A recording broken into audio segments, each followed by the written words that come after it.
Good evening, everyone. I'm your host, comedian, magician, Danny Whitson. But it's all tricks aside, because tonight we're turning the paranormal into the normal. Join me as we explore the gray areas of reality. We're going to talk all things paranormal, UFOs, ghosts, cryptids, and aliens, and see how it's all connected.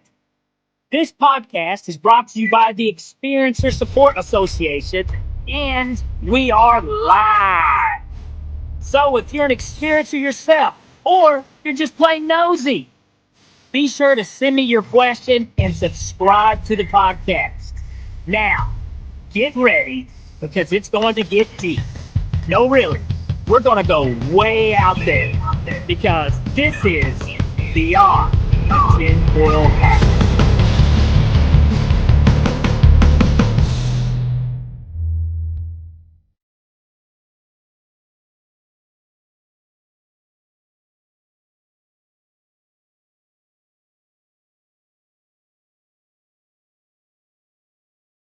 What's happening, my paranormal junkies? Welcome to Beyond the Tinfoil Hat, and I'm your host, comedian magician Danny Whitson, and we are broadcasting live from the E-United Public Radio Network, the UFO Paranormal Radio Network, 105.3 FM on the Gulf Coast and 107.7 in New Orleans. Guys, we got a fantastic show, but first, before we begin, I would like to give a huge shout out. Mondays, if you haven't done this, every Monday at 5 p.m. Eastern, check out Ryan Stacy's show, The Skeptical Sleuth. He breaks down a lot of investigations, makes it easy to understand, kind of gives his point of view. Very interesting stuff. Be sure to check it out. Also, if you guys have not done so yet, head over to Patreon to Heed the World on patreon.com, Heed the World, and show us some love. A little $4 donation will get you access to some really cool information, some really cool stories, some things that Ryan has investigated on his own. Only $4 over at Patreon. Show us some love. Also, if you haven't done so, be sure to like, subscribe, share the podcast, tell your friends. Check us out anywhere you listen to podcasts. We're there, but especially here at YouTube. All right? Be sure to like and share. It all helps, okay? All right, guys. I'm ready for tonight's guest. Actually, this is a friend of mine. I've known this guy for a while. He's very interesting, very talented, has done a lot of cool things. He's an actor, an award-winning author, a composer, a producer of the upcoming DarkHouse Entertainment film Blood Splatter. All right? So let's welcome tonight's guest, Blake Best. Hi. Hey, Danny. How are you? What's happening, man? Welcome to Beyond the Tinfoil Hat. Thank you for having me. I'm excited. It's good to see you. It's been far too long. It has, man. It has. Well, most of the time I see you, you're behind the table signing books, for folks. But I tell you what, if you don't care, just will you let the viewers just know a little bit more about yourself? Sure. So first of all, I want to say thank you to Beyond the Tinfoil Hat for having me, and also the Experiencer Support Association. I'm excited to be here. It's great to be here and be part of your antics, because I know I'm always going to be entertained when I'm with you. So, so thank you for having me. So a little bit about me. I'm from Nashville, Tennessee, originally born and raised. I am an actor, an author, a composer, a producer, a songwriter. I've done lots of different things, lots of different mediums. I toured the country, part of a big time rock and roll and metal band. I got to see the world. I got to write books, screenwrite, work in film, especially horror. I really enjoy working in the horror genre.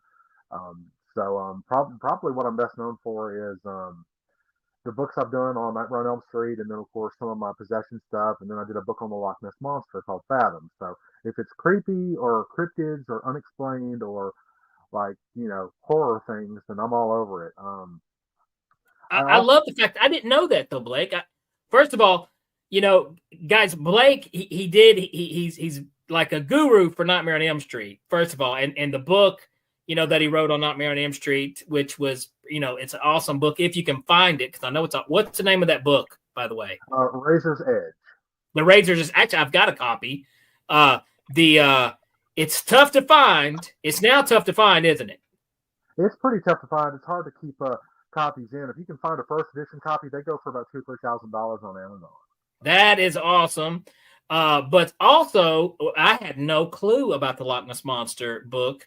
And I'm always looking for people to come on to talk about stuff like that. So definitely unexpected. We're going to have to hear some stuff about that. But first, how did writing the book for the movie, Nightmare on Elm Street, how did that kind of happen for you?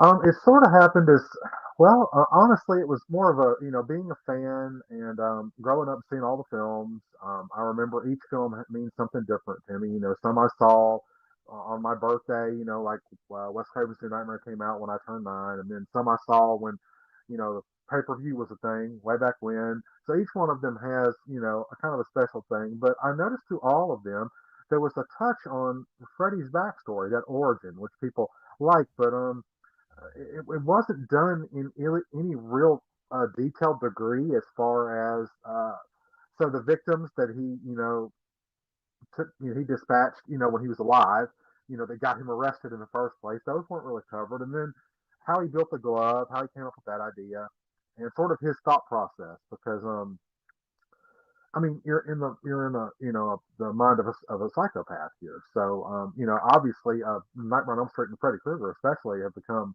synonymous with horror, and they are I mean, he is one of horror's preeminent icons. I mean, when you think of like the Mount Rushmore of horror, you think of Freddy, Jason, Michael Myers, so, and several others. Like, but Freddy is always in that pantheon. So I wanted to kind of delve into that backstory and kind of tell a little bit more about what it was like for him to do what he did, how he tried to juggle a personal life. He was married and had a daughter. On top of doing what he called his special interest area, as it were, um, and basically he was a serial killer. He was a and he kidnapped children, and he used the guise of an ice cream van to deliver ice cream in order to select his victims, and then he would choose the ones that he wanted, and then he would take them, and then well, it never ended up very well for any of them. So that story, and then the story of how he ended up getting away with it at first, which is rooted in reality. Um, Oftentimes, when it comes to that story, people want to know, well, why did he end up getting away with it? And it's because the law enforcement in that town in Springwood performed an illegal search and seizure on his workplace. So anything they found was purely inadmissible in the court of law, whether it was hair bows or the glove itself, this particular item, or anything like that. If they found it without a search warrant, they couldn't use it. And they also didn't read him his Miranda rights. They roughed him up a bit, threw him in the police car, and took him to jail. And that's not okay either. You can't rough people up and do that kind of thing. And it does not excuse what he did, but that is still something very rooted in reality. Um, Police have to have a search warrant when they go investigate a property or a house or anything like that, and then you have to have your Miranda rights read to you, so that you understand anything that you say can and will be used against you in the court of law. And they didn't even tell him that he would have a public defender provided for him or anything. So the judge, Gwen Francesca, says, "I'm sorry as you all are about this, but if proper procedure had been followed, this never would have happened. I have no choice but to let him go." So And that now upset the parents. you did, because I mean, this is Geek Out City with Freddy Krueger and Nightmare, which is cool. But so you did this kind of like, it was a backstory kind of stuff that you had kind of put together yourself. I mean, I mean, were you always kind of like a writer? I was always a writer. Early on, I was into things like cryptids and unexplained aerial phenomena, things we'll talk about later on the show. Lots of paranormal things. I was always into that. But this was basically bits and pieces of his backstory put together, and then I also did the unthinkable, and I connected the first 6 films, so Nightmares 1 through 5, and then Freddy's Dead. That's my book, as far as I'm aware, was the first book to actually connect all of those films together.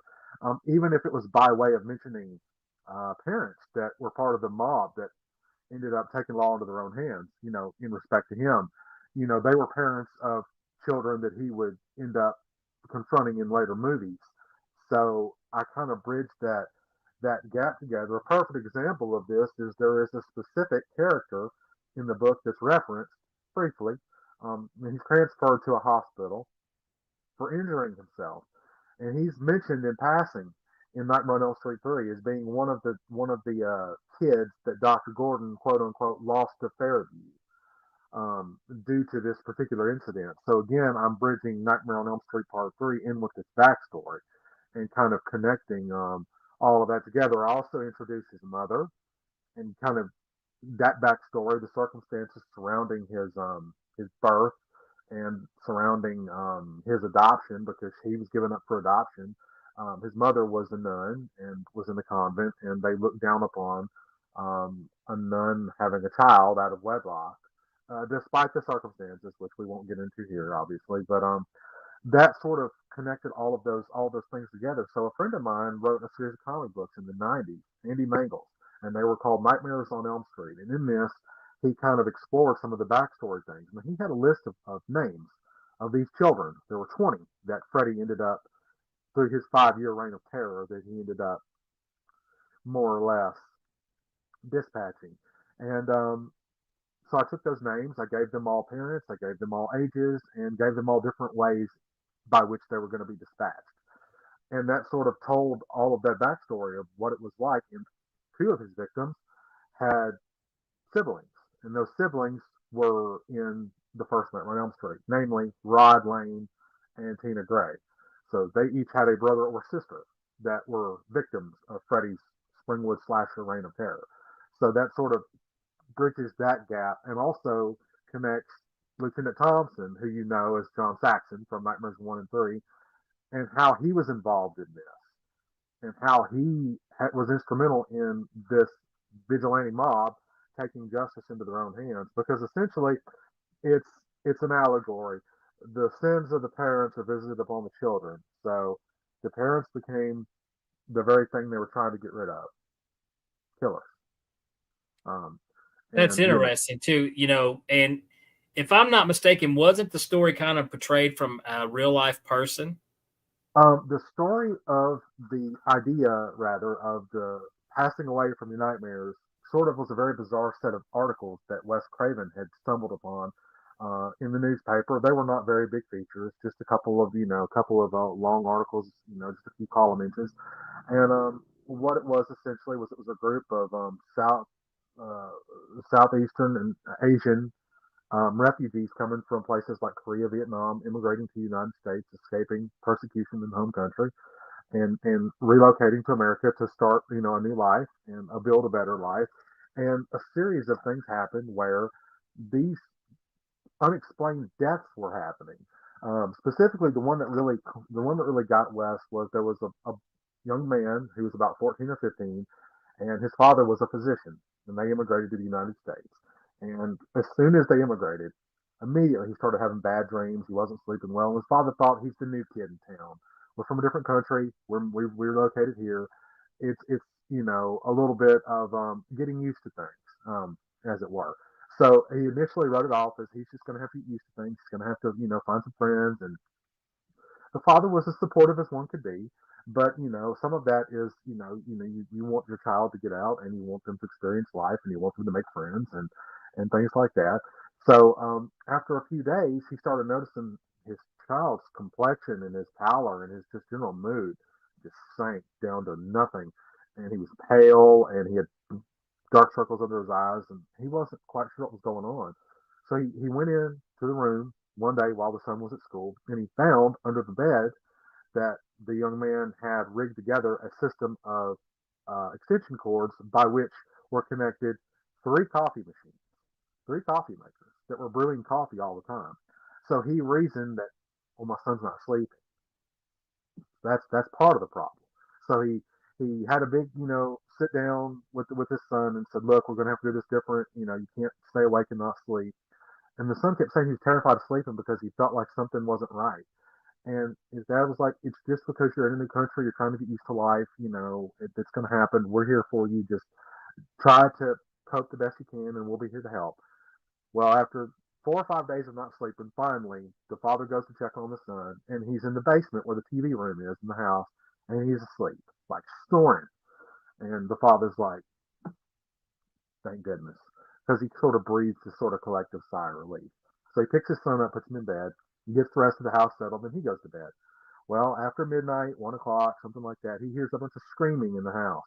Jerks him out of sleep. He gets up, he runs, and he finds out this noise is coming from his son's room. His wife is with him in tow, obviously, and they're both terrified. So they get the door open, and they see the son thrashing around in bed, fighting, tearing the covers up, tearing posters off the wall. Things are falling apart. And by the time they get to him, everything goes silent. He stops moving. Father checks him. He's dead. Cold to the touch. And father immediately demanded an autopsy. They did one, and they could find no medical explanation for him to have passed away. No heart condition, no high blood pressure, no diabetes, no extenuating health circumstance that would have predicated his death. And Wes thought, wow, what an unusual thing. What if the nightmare caused it? What if he proverbially hit the ground, like we all have that nightmare of falling? What happens when you hit the ground? Most of us don't know because we wake up beforehand. But what if he didn't? Wow. And he kind of ran with that idea. And it's terrifying. We all have to sleep. And the bed itself is scary. You're laying in bed sleeping, but you don't know what's under it. The bed is shadowed. You have no idea what's there. I mean, unless it's on the floor or something. Absolutely. But a bed is the place from whence all dreams and nightmares spring. And life is stranger than fiction. Absolutely. And I've always thought of a friend of mine, John Skip, who was a producer and a screenwriter on Nightmare 5. He always said that he considered Freddy to be an oil slick in the dream pool, sort of this miasma that would move in and out of different windows, different pools, invading the person's privacy, as it were, learning about what scared them the most, taking their fears and using it against them. And I think that's terrifying because, like I said earlier, we all have to sleep. And what if you went to sleep and you saw someone like that? And what if it was a recurring thing every night? What would you do? What would I do? What would we do? You know what we would do? We would become unhinged. Our life would start falling apart because if you don't have sleep, everything else starts to collapse because it's important. It's a health thing. You need it. You need rest. And one thing we talk about a lot about like the sleep paralysis and stuff on this show where people suffer, and a lot of them, it's either two things. They either, they'll have contact with some type of alien type beings, or they have contact almost with like a demon, like a night demon sitting on their chest, something. So, those things, like I said, real life is stranger than fiction. You know what I mean? So I always found that interesting. Now, I do want to change the topic a little bit from the nightmare films. I like you mentioned the Loch Ness Monster. I had no clue that you had did a book on the Loch Ness Monster. That's something that's one of the creatures that you don't tend to hear as much about as you do with the others like the Bigfoots and some of the other stuff that seems to dominate the spotlight in that area. But the Loch Ness Monster, what got you interested in that? The idea of it. I mean, strictly thinking, we don't know what's at the bottom of the ocean. We don't know what's at the bottom of the lake. You can only see, a few feet below your own feet and legs. So what if there was something swimming around there? And then, of course, from a scientific standpoint, it's been proven once before things we thought were extinct weren't. Case in point, in 1938, there were a group of fishermen off the coast of the Indian Ocean that were swimming for, pulling in seafood. And they happened to pull in like a 5.5-foot long fish with spikes on it. Nobody had ever seen anything like that before. They immediately were going to throw it away back in the water. They were terrified of it, but they let their curiosity get the better of them. They sent it over to the museums, and it was determined that they had found a live coelacanth, which was supposed to have been extinct for about 45 million years. And they found a whole nest of them swimming in the Indian Ocean. So if that's possible, if something like that can survive and adapt to its ever-changing climate, then I think it's very, very possible that there could be an unknown aquatic reptile like a Nessie, or a champ or whatever you want to call it. There's all these different lake monsters. And what is the one called as Ogopogo? The Ogopogo. Ogopogo. I just recently saw some footage of that. This couple was on a sailboat, and Uh-huh. they get this amazing picture. It's an amazing picture of a head of something starting to emerge out of the water, and you could tell it's got a body too that's going down. And I don't know what. First, I thought, well, okay, it could be a log or tree. But then the more I got to look, and they're like, "There's no way this was." I saw this, and I'm just like, "Wow, that's interesting." It because it looks almost exactly like the legend there of what the people have of that in that town in that area of that. So Absolutely. I mean, Yeah. yeah, and I agree with you. Just like with science, it's very possible. Hell, wasn't it just not that long ago we thought giant squids were made up? Yes, yes. Ultra squids, colossal squids. Yes, we call it the crack. Yeah, That's what the Kraken was based the off of. crack exactly, but those bad boys are It real. exists. And anytime someone would find a tentacle washed up on the shore, like they found one in 1872 and off the coast of Newfoundland, I think the tentacle was 36 feet long. And they were like, Dude, oh, it's there's no nuts. way. That's not what you think it is. That's an fish, or that's a this, that's a that. No, it's not. You can't limit yourself by these boundaries because we will never know exactly what's on every inch of this earth.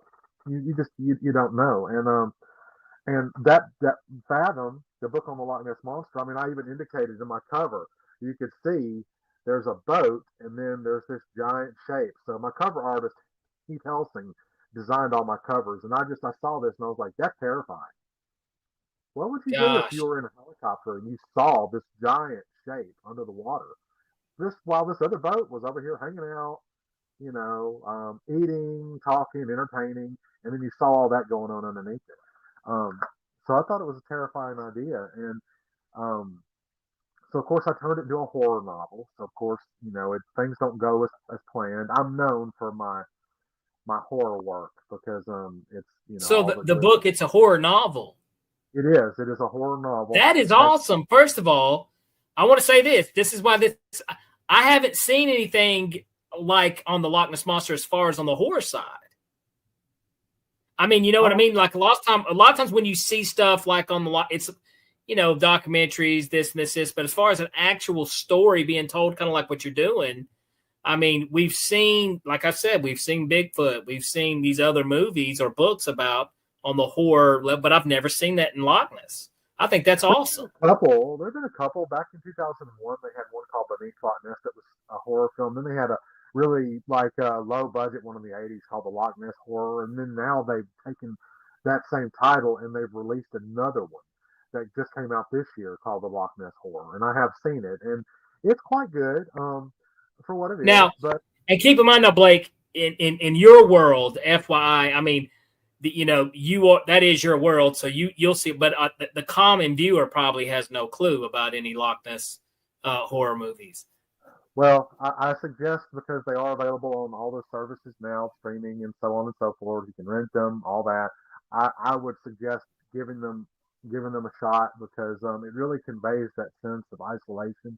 Loch Ness is very large. It's 24 miles long, 1 mile wide, and over 750 feet deep in places.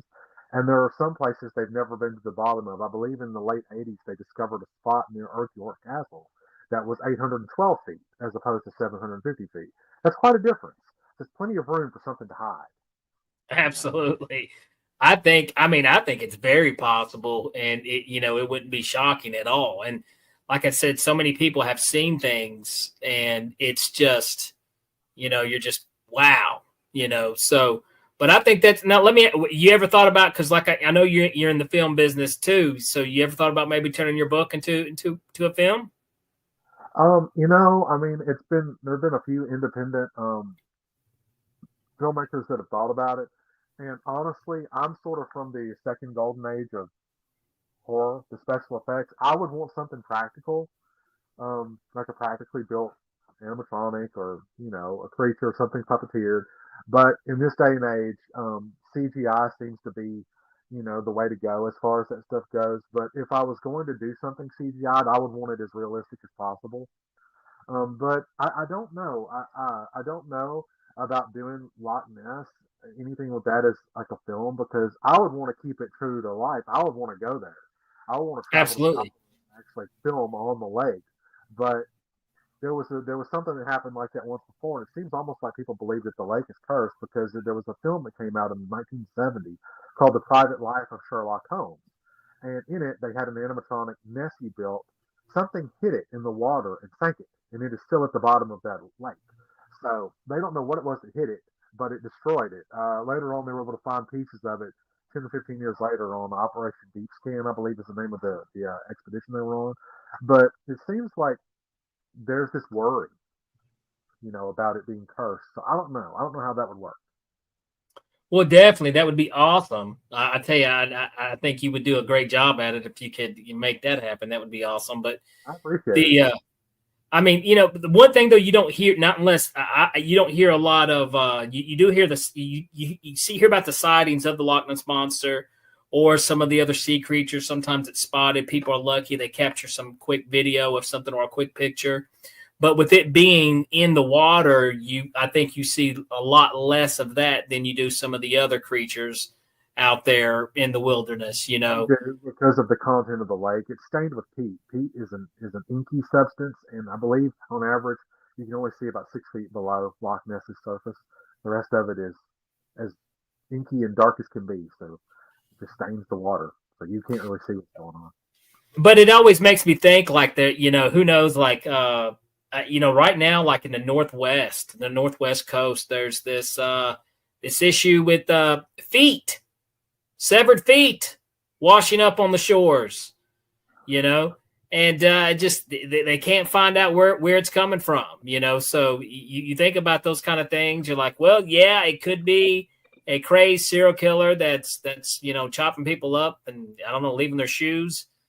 But I mean, literally feet with shoes washing up on the shores. Or man, what if something was gobbling them up? That would be that would be who knows. I don't put anything past anything. After doing this show for a few months, Blake, I leave all possibilities open. But the Loch Ness monster, man, like I said, I had no clue you had that. But was that one of the early ones, or did that come after Nightmare on Elm Street? It started when I was in college, but I stopped working on it because I ended up going on tour with the band and I signed a record deal. So I was gone for almost 6 years. But once I came back, I started back up. Now, I did finish it in 2021. So it took me about 14 years to finish. So that's, and dude, also somebody who is in the process of writing right now, I realize how hard and dedication it is to sit down and write something, because because it's like I can't just do it. I have to be in the mood to do it, and my brain's got to be ready to do it, So, which is one of those crazy things, and like I said, to pick a topic like the Loch Ness monster and Nightmare on Elm Street, Freddy Krueger. Hey, I do want to acknowledge people here in the comments. Lisa, good to see you, like always. And welcome, Paul Shields. Hey, welcome to Beyond the Tinfoil Hat. If you guys do have any questions, we're getting ready to cut to a break right here in a minute. Coming right up, we'll be cutting to a break. But when we get back, if you guys got any questions for Blake, be sure to put them out here. We'll get them up on the screen, and Blake will answer them the best he can, all right? But thank you guys for showing up here and checking out the show today. But I'll tell you what, Blake, that's what we'll do. We're getting ready to cut to a break for the sponsors. But when we come back, what I need you to do is I want to hear about those paranormal creepy stories. Guys, we'll be right back after these messages.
Have you ever wondered, or maybe just thought to yourself, if there were others just like you? You know, people with extraordinary abilities, psychogenic advancement, and perhaps unique intuitions. Maybe you just wondered if there were other people who experienced unimaginable, unexplained, or even unusual and paranormal events. Are there people who have more questions, more fears than answers? Well, you're not alone. You've never been alone. We believe you. Sign up for EA today.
It's your business. It's your property. Your assets are worth protecting. Blacklight Investigative and Surveillance Services specializes in patrolling and inspecting residential or commercial property against fire, theft, vandalism, terrorism, and illegal activity. People and buildings are monitored to prevent crime. Keep your property, your people, and your assets safe from threat. Our elite staff are dual licensed private investigators and security guards. Blacklight Investigative and Surveillance Services. Go to blacklightiss.com.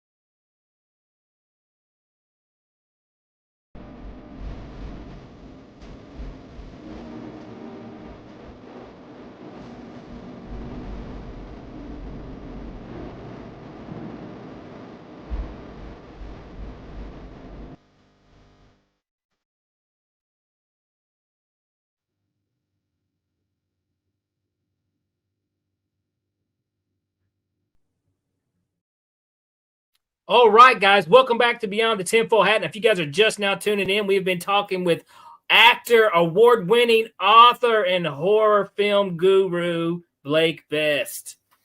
I tell you what, Blake, now, because we had mentioned earlier, we talked about the books, we talked about some things, but let's talk a little bit about this movie real quick. I want to touch base on this. Blood Splatter. Am I right? Blood Splatter. So let's hear a little bit about Blood Splatter. Okay, so Blood Splatter is an upcoming film. It's being filmed by DarkHouse Entertainment. So I've been working with DarkHouse for a couple years now.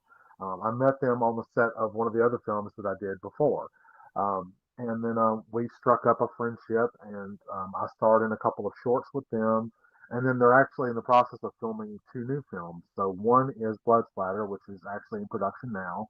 That is what I like to call a basher. So not a slasher, a basher. A basher. Yes, the reason I say that is because the killer, who is absolutely terrifying, probably one of the most terrifying characters I've seen in recent years as a killer, he uses a large sledgehammer to go about cleaning house, as it were. So what I can give away, because I have signed NDAs on that, of course, and I've been working on the production for a while. You always have to sign NDAs because you don't want major things leaked. So what I can say is there are a group of friends that get together on Halloween. and they want to hang out, watch movies, eat popcorn, kind of just do what friends do, right? They end up discovering a VHS tape because one of them is a collector, and they end up manifesting a supernatural killer who then comes through the television set into the real world and begins to systematically slaughter every single one of them. Oh, nice. And it is absolutely terrifying. I mean, even as a producer and the composer of it, when I was asked to do both of those jobs, I was like, whoa, that's being trusted with a lot of responsibility because I have to, one, produce it and help make sure that everything goes the way it needs to go. So that means I'm in the conference room talking about well, how should this thing be filmed? How should we go about this shot? What do you think about cross cutting into this? How do you feel about the costuming, the kills, that sort of thing? And then being a part of the creative process. And then the other thing I have to do is have to create a soundtrack to this thing, right? And that's been the fun part.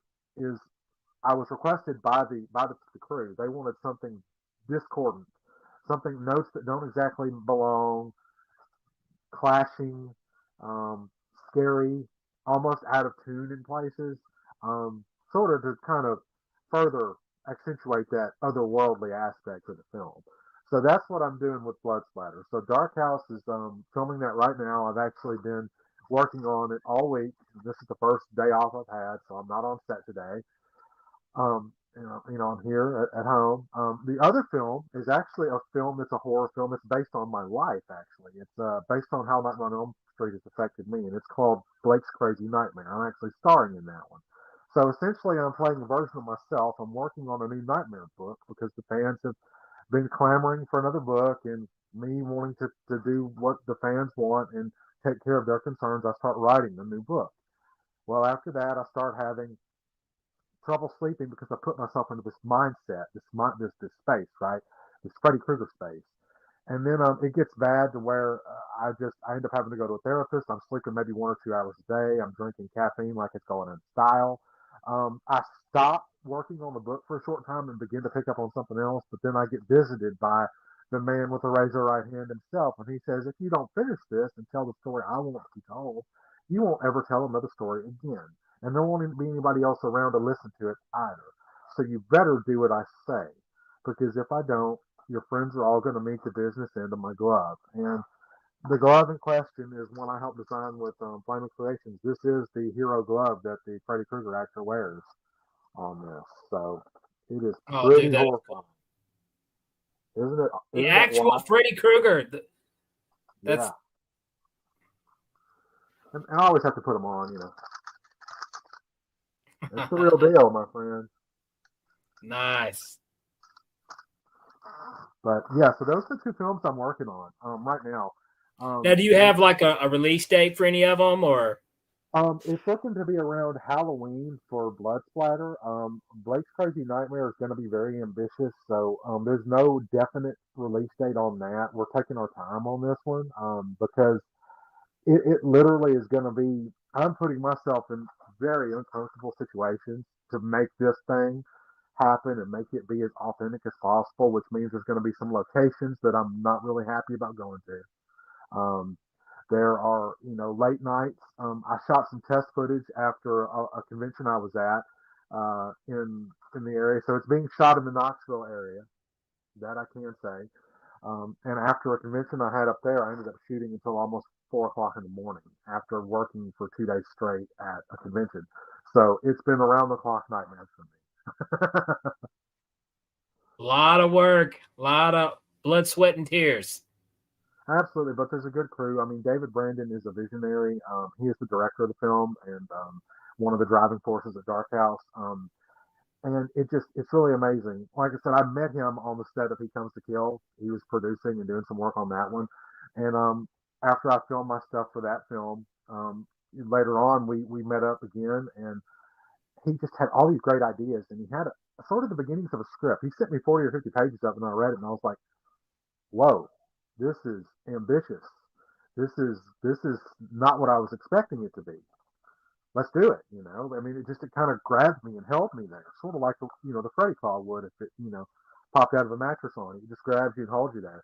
So I was like, let's do it. Let's really do this. So we took our time, got locations secured, went through all of that, working with some great camera crew, working with a great company. So uh, Kevin Kime, of course, is part of that. J.R. Folks is a part of that. Joe Castellan is actually the one playing Freddy Krueger. And I've worked with him on a couple of projects. He's a great actor. And then, Kofi Jones, of course, and it just, the list goes on. It's a small crew, but I really like working with a smaller crew because I feel like those moments that we have are really authentic and you can really get to know everyone else on the smaller crew better. Because I've worked on some crews where there were 300 or 400 people that I had to go through and see every day. And I'm just like, I'm struggling to remember names then. But on a smaller scale, I can remember those names a lot easier and kind of get to know everyone. And it's an amazing company. I'm proud to be working with them. And, they've asked me to produce, they've asked me to compose. I'm starring in another one of the pictures. I starred in a short they did called The Sacrifice. And then I was a producer on a little short they did called The Treat. Both of those are more found footage style horror films. Very well shot, very creepy. I love how Dark House and David both used lighting as almost like another character. So I'm just excited about working with Dark House. Dark House is a great company, and I encourage everyone to hit them up on Facebook. Dark House Entertainment. Absolutely, DarkHouse Films. Well, let's do this because you're engulfed in a world of creepy, with the movies and the books and whatnot. But and how we mentioned earlier how life is crazier, creepier, scarier, stranger than fiction. Blake, do you have any of your own personal stories maybe you'd like to share? Any paranormal experiences, anything like that? We would love to hear it. Sure, absolutely, absolutely. And I thank you for giving me the chance to share. It's not something I share a lot, but uh, these encounters shaped not just my life but my writing career. I ended up writing a book, partially inspired by some of them, and the book is called Whispers in the Woods, which is exactly what I heard. Okay, let's start it with that. Oh, wow, nice. Yes. So the first place that I was at a very well-known sanatorium in Kentucky called Waverly Hills, Yes. and I explored the grounds. Took a tour, did some exploring, and there were some things that I saw and that I heard that stayed with me. This experience happened in 2014, and it has stayed with me almost 10 years. I mean, almost to the day. Um, so I took some pictures, and I did send you some of those through another means of social media. So what I did was I went on a tour and I went upstairs to an area that was like a filing area. So back in the days when the sanatorium was active, treated tuberculosis patients and tried to help them find a better quality of life. While also trying to find a cure for tuberculosis because it ravaged a lot of people during that time. We're talking even as recent as the 1950s and 60s. The sanatorium was still in use. So there was a filing area, and I happened to see out of the corner of my eye something. I didn't know what it was. I just thought it's no electricity in here. It's settling, and we're getting ready to hit dusk. It could have been a trick of the light, but I turned and I looked, and my wife stopped. Lisa, who you've met before, she stopped. She's like, "What are you doing?" And I said, "Don't move. Look where I'm looking. Look ahead. Stand with me, right where I am, and look in this room." And we looked, and there was a lady filing paperwork. And at first I thought, why is this lady filing paperwork? The sanatorium's been closed down since the 70s. They're renovating it. What is she doing up there? And then when she turned to look at me, I realized that I could see through her into the wall behind her, which had Wow. a frayed poster or something that was hanging there. It was in this office, and I was like, oh my God, what am I looking at here? And I wasn't scared of her. I was more unnerved because when she turned to look at me, it was one fluid motion like this. And it was almost otherworldly. And I was like, what am I looking at? So I snapped a couple of quick pictures. And then when she closed the filing cabinet, she just went away. like she was never there. I mean, I can't say she vaporized. That's not the right word. It's almost like she stepped into a forming mist, and the mist enveloped her. That's the best way I can put it. Um, and it gave me chills for sure. It was wild. There was another instance where we went into the children's ward because unfortunately there were children that were afflicted with tuberculosis, and there were toys left in there, old toys. This room has been neglected, and obviously no electricity. It's just everything sitting. So they let us go through there, and there was a ball in there that I saw, and it was the only thing I saw in the room that looked like it had been moved around. It didn't have a thick layer of dust on it, and it just casually rolled over and touched Huh. my wife's boot, and then she rolled it back. And then the rest of the party that was with us in the tour, they came in the room, and then all of a sudden, more toys started flying around. There was like a seesaw, like a sawhorse type thing that was on a rope. It went sliding around the floor, and this is all one. The only way into this room is the door we came in, because everything else was screened in windows. They believe treating tuberculosis could be treated best by breathing fresh air.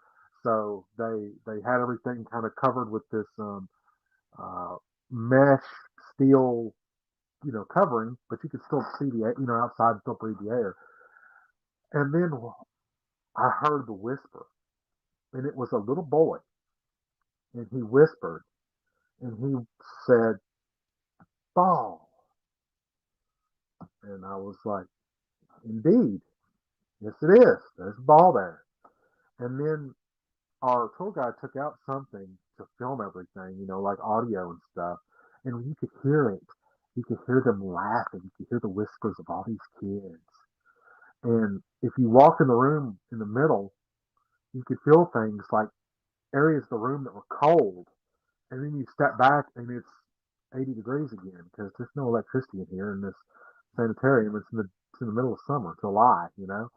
And it was just the wildest thing I'd ever seen. And then we got a shadow, what I call a shadow creature, coming out of a doorway, and it just phased through the brick behind it. We went through the morgue and got to see where, unfortunately there's a tunnel called the death tunnel, where they would send under the ground people that had passed from the disease, so that the live patients didn't have to see their fellow patients and possible friends and family they had succumb to the illness. So they had this thing underground that's about a mile long.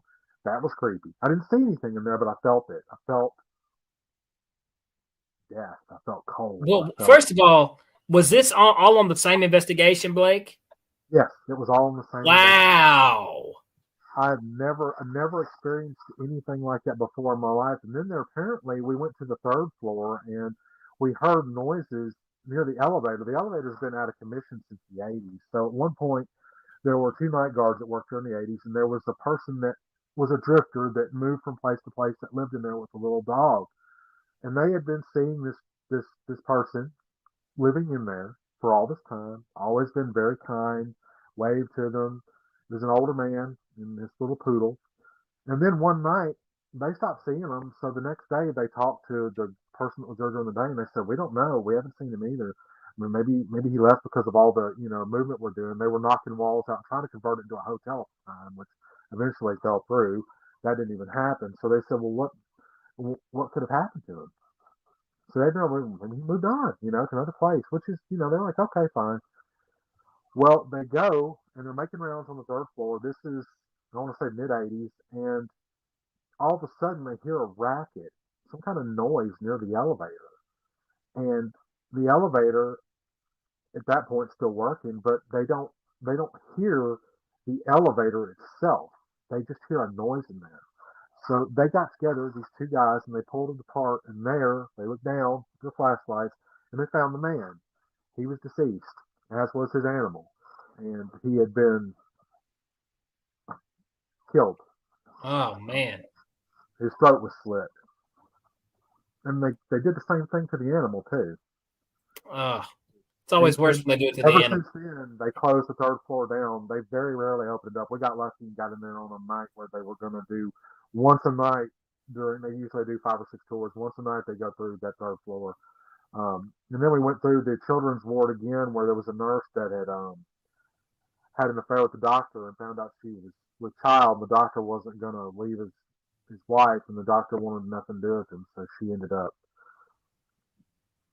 finding a way out of things, for lack of a better word, right there in that area. So we got to see where that happened. Um, it was scary. Gosh, that was and was.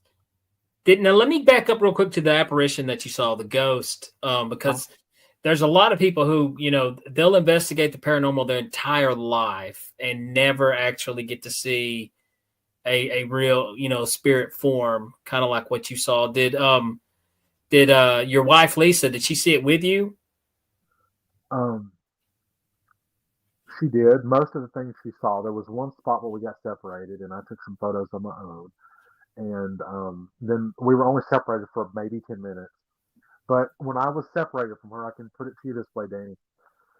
I got the instant feeling when I stepped away from her and went into that other room. You don't need to be in here.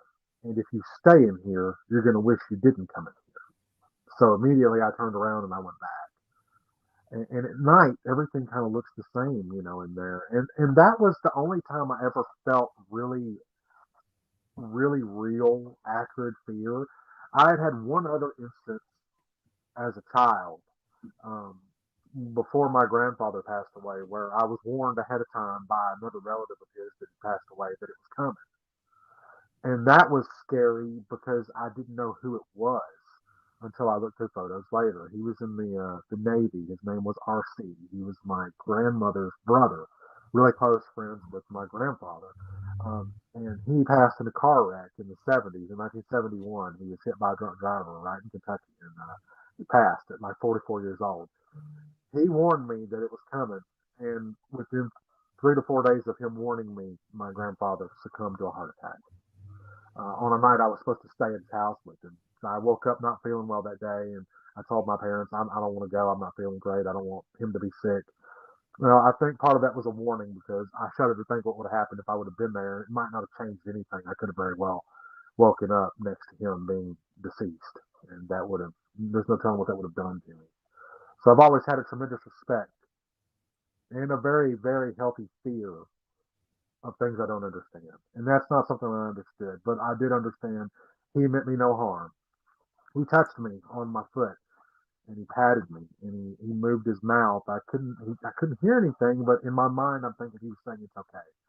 It's time for him to go. He's lived a good life, and you're one of the best things that happened to him. So just trying to tell you he's going to go to someplace better than where he is now, and he'll never forget you. It was a warm feeling. It wasn't a feeling of dread or sorrow. It was now once it happened, of course, I was very sorrowful. I mean, I grieved that for years, um, but that warning, I'm glad that I got it, because it helped prepare me for something. Yeah, yeah, and those things happen all the time with people and their loved ones. You hear those stories a lot. You know, I remember my grandmother on her when she was passed away. She looked over in the corner and saw her baby brother who died when he was just 6 years old. And she was just having a conversation with him right there in the room full of all of us in the hospital room. So I mean, I believe stuff like that 100%. Um, but like I said, I think some people are a little more sensitive when they have their doors and their windows open to this type of world, which you absolutely do. And I find that extraordinary that you went to Waverly and you saw and you got to experience the things that you experienced. That's incredible. It is. And it influenced this book, Whispers in the Woods, which answers another question. I love history. So inside this book, if you ever get a chance to read it, though it is a horror book, there are some things in there. So you find out what happened to the missing Roanoke column. Oh yeah, that's a great story too. Yeah. Very much so. When they came to settle, one of their own went back. The governor went back for supplies and came back, and they were nowhere to be found. That was supposed to be Roanoke, Virginia, but they actually say it was in between Roanoke, Virginia, and North Carolina where that occurred. So I like to say that this book is Appalachian ghost story gone wrong. So legends about a mysterious disappearance, rumors of a curse don't stop these teens from entering the wilderness, but there's something wrong in the woods. The friends will soon learn the woods hold a dark secret, one it would kill to keep. Well, okay, well, let's do this because we're almost out of time here, Blake. So, right. Okay, we've got 3 books. We've got The Razor's Edge. Yeah. We've got Whispers in the Woods. And what was our Loch Ness? Fathom. Yes, right here. Oh, too many books. Yeah. There we go. We got 3 amazing books, folks. We also have got a great movie that's going to be coming out, Blood Splatter. And that is with DarkHouse Entertainment, correct? Yes, it is. I tell you what, if you can, let the viewers and the listeners know where they can learn more about Blake Best and his projects. Well, social media seems to be the winner. Follow me on social media. You can follow me at my official celebrity author page is facebook.com/Blake Best Horror. You can find out all my convention appearances there. I'm represented by TriStar Appearances and also by Paul Bachman. They take care of my convention stuff. And then you can find out about more from me on my other social media page, which is just search Blake Best, and you'll find me. I've got a glove on in the picture, kind of making a goofy face at the camera. And then I've got website, blakebestauthor.wixsite.com/Blake Best Horror. It's got all my books, music, everything else. DarkHouse Entertainment on Facebook. Hit them up. Follow them. Give them a like. Blood Splatter has an official page, the movie page on Facebook. So definitely, if you find DarkHouse, you'll find me. And vice versa. So I'm always posting about those things. So yeah, either find DarkHouse, we'll find Blake. Well, I tell you what, Blake, man, it's always a great time talking to you, brother. I know we'll bump into each other somewhere at a convention, but man, I just want to say thank you so much for coming on the Beyond the Tinfoil Hat. Thank you for having me, and whatever you do, don't fall asleep. Right? Ooh.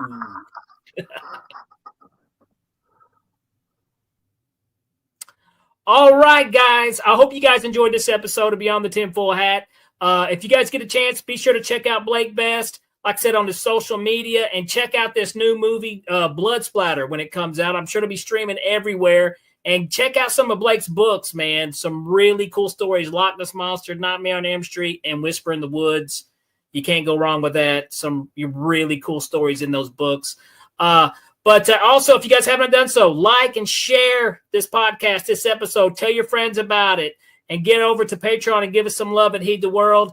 Guys, we are broadcasting live from the E-United Public Radio Network, the UFO Paranormal Radio Network on 105.3 FM on the Gulf Coast and 107.7 FM New Orleans.